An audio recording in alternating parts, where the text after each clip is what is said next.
प्रदेश के कृषि मंत्री श्याम सिंह राणा इस वक्त हमारे साथ मौजूद हैं। तमाम मुद्दों को लेकर बातचीत करेंगे। सर, जिस तरीके से मानसून की बारिश जो है वो लगातार हरियाणा में देखी जा सकती है, खासतौर पर आपका इलाका जो यमुनानगर है, वहाँ नदियाँ उफान पर है और खबर ये भी आई कि करोड़ों की चीनी जो है वो शुगर मिल में पड़ी थी, वहाँ पानी घुस गया, खराब हो गई। देखिए, शुगर मिल की सूचना मैंने अखबार में पढ़ी थी। 50 करोड़ की चीनी खराब होने का ही अखबार में मैसेज आया था। ये वो देखा मैंने, पढ़ा उसको वो। लेकिन जब मैंने बात की, उनको कहा भी इतना नुकसान नहीं है जितना अखबार में है। वो जो स्टैक लगे हैं गोडाउन में, वो निचले 3 कट्टों का जो लेवल है, 1 2 3, वहाँ तक पानी का डैमेज हुआ है। वो 10 करोड़ की चीनी का तो है अनुमान। उसका बीमा है, कोई दिक्कत नहीं, वो तो कवर हो जाएगा। उसका प्राइवेट मिल है, वो किसी किसान का नहीं है, वो तो मिल का मैटर है। वो मिल का बीमा है उसकी चीनी का, वो उससे कवर हो जाएगा। ऐसी भी खबरें सामने आ रही है कि जो नदियों के जो आसपास खेत थे, वहां फसलें लगाई हुई थी, वो डूब गई। जानकारी ऐसी है सरकार के पास कोई? देखिए, अभी मेरे को जानकारी है, अभी तो जीरी लगनी शुरू हुई है। कभी फसल का नुकसान होता है, पकी फसल का, उसका प्रधानमंत्री जी ने फसल बीमा योजना बना रखी है। वो भाई जिसका कोई नुकसान होगा, प्रधानमंत्री फसल बीमा योजना है, क्षतिपूर्ति पोर्टल है। प्रधानमंत्री जी के अलावा मुख्यमंत्री जी हैं। कभी सूखा पड़ जाए, कभी ज़्यादा बारिश हो जाए, मुख्यमंत्री जी भी 2000 रुपये पर एकड़ के हिसाब से इस बार मुआवजा दिया। सरकार की नेक योजनाएं है जो किसान को मदद करती हैं। अभी तो सीजन शुरू भी नहीं हुआ, तकरीबन अभी लगाने लग रहे हैं लोग। क्या डायरेक्शन है? धान की रुपाई जो है वो शुरू हो चुकी है, उसमें क्या किसानों को आपने कहा है कि किस तरीके से, क्योंकि जो डार्क जोन एरिया जहाँ पानी की कमी है, वहाँ किसानों को दूसरी फसल बोने के लिए भी कहा गया है। देखिए, किसान तो हमारे से ज़्यादा एक्सपर्ट है। जितने भी किसान हैं वो सारे अपनी खेती कोई नई थोड़ी कर रहे हैं। वो तो सदियों से कर रहे हैं। वो सारी चीज़ के जानकार हैं। अपनी फसल को अच्छी तरह से देखते देखते ही लगा देते हैं, देखते देखते पका लेते हैं, देखते देखते मंडियां भर देते हैं। किसान बहुत एक्सपर्ट है हमारे यहाँ।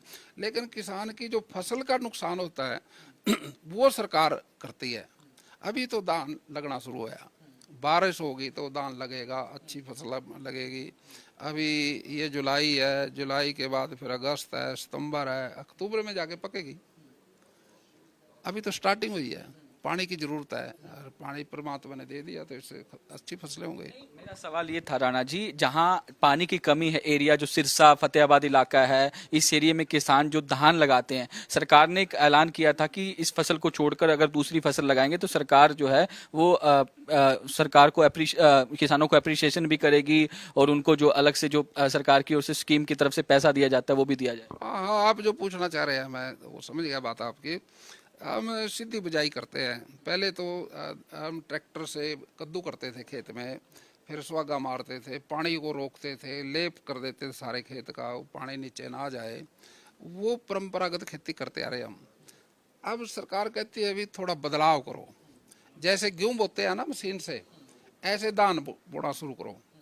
अब उसको खेत को पानी दो। पानी जब जाएगा खेत में, वो पानी खेत में कुछ समा जाएगा, खेत गिल्ला रहेगा, उस गिल्ले से वो धान उगेगा, जाम जाएगा। और जब तक वो पके ना, उसको ऐसे ही पानी देते रहो।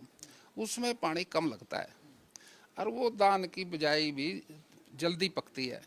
उसमें फायदे बड़े हैं। एक तो जो हम लेबर से लगाते हैं वो पैसा बचता है। एक हम ट्रैक्टर से जो कद्दू करते हैं परंपरागत करते आए, उसमें नए टायर चाहिए हमारे को। गारे में घस या टायर नहीं चलता। वो उसमें खर्चा ज़्यादा आता है उस सिस्टम में। इसमें तो कोई खर्चा ही नहीं है। इसमें तो सीधा आज इसका जो अगर किसी का टायर पुराना है उससे भी मशीन ओर देगी, और जब ओरेगी उसको लेबर का पैसा बचेगा। वो जो भैया लगाते हैं, गाँव के लगाएं, कुछ भी लगाएं, और ये धान जो उगेगा इसकी जड़ मजबूत रहेगी। उसकी जड़ इतनी मजबूत नहीं होती, वो गारे में होती है। ये गिल्ली मिट्टी में है, ये बारिश से हवा से नहीं गिरेगा खेत ये। इसमें और पैदावार भी बराबर की होगी। ऐसे जो किसान करेंगे, जो सीधी बिजाई करेंगे, उसको 4045 रुपये सरकार मदद करती है। जो आप पूछ रहे थे भी, धान की बजाय दूसरी फसल करें, वो मक्का बाजरा ज्वार वो करें जो लगातार 3-4 साल से धान की फसल करता आ रहे अपने खेत में, वो छोड़ दे और मक्का बो दे। और पिछले 3 गिरदौरी उसकी धान की है, फिर उसको 8000 मिलेंगे। सर डीएपी खाद और यूरिया खाद की पूरी है, स्टॉक पूरा है, क्योंकि आप पिछले दिनों मिले भी थे। देखिए पिछले दिनों क्या हर रोज ट्रेन लग रही है हरियाणा में, डीएपी भी आ रहा है, यूरिया भी आ रहा है, सारी तरह से कोई दिक्कत नहीं है। अब सवाल उठा रहा है कि बिजली के दाम हरियाणा में बढ़ा दिए। देखिए दाम तो पिछली बार हर बार तो रेट तो बढ़ते हैं। अब देखिए एमएसपी भी है, किसान का भी रेट बढ़ता है, और चीज़ों के घी का तेल का भी रेट बढ़ जाता है, साग सब्जियों के भी बढ़ते रहते हैं, तो प्रक्रिया है।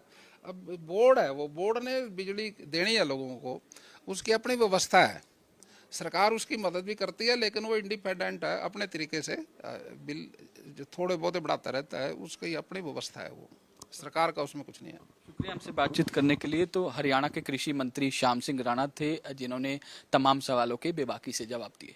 वीडियो जर्नलिस्ट जतिन के साथ साहिल रुखाया, इंडिया न्यूज चंडीगढ़।